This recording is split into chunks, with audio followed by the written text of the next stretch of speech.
Pour Cédric Béraud et Fabienne Bertrand, le cauchemar de la crise sanitaire commence à une date bien précise. Vu la loi numéro 2021-1040 du 5 août 2021 relative à la gestion de la crise sanitaire, Madame Fabienne Bertrand, infirmière en soins généraux et spécialisés, est suspendue de ses fonctions à compter du 16 septembre 2021.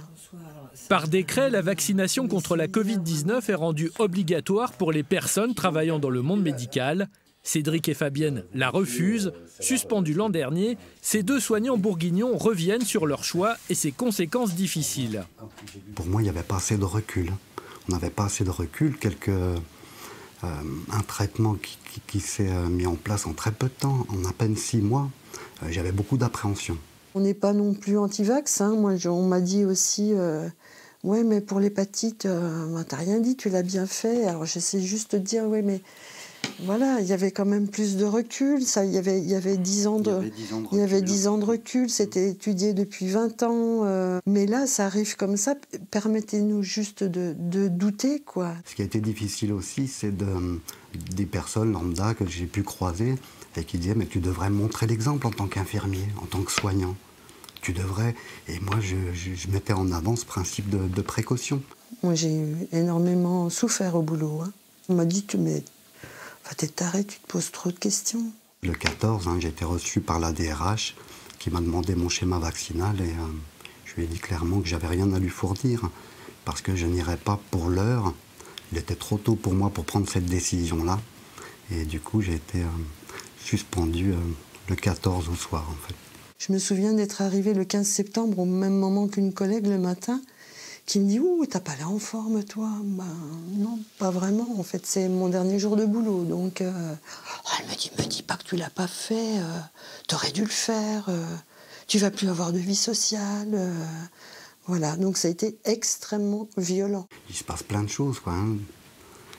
Dans l'esprit, perdre son emploi, puis pouvoir travailler, exercer, être interdit. C'est un choix difficile que j'assume encore à l'heure actuelle, mais c'est difficile.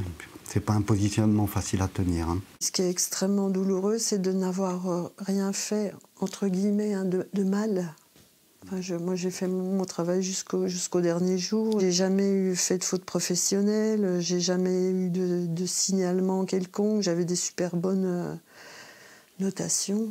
Voilà, je pense que je gérais plutôt bien mon travail et là, sans rien faire, on vous fiche dehors, quoi, on vous jette. Enfin, je trouve, et sans exagérer, que c'est assassin ce qu'on nous a fait.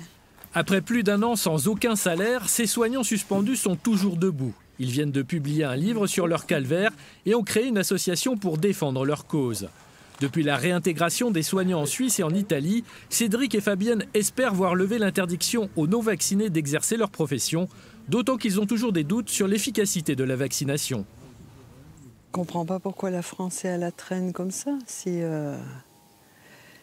Parce qu'en plus, comme il serait avéré que ça n'empêche pas les contaminations, je ne comprends pas le but de la manœuvre, entre guillemets.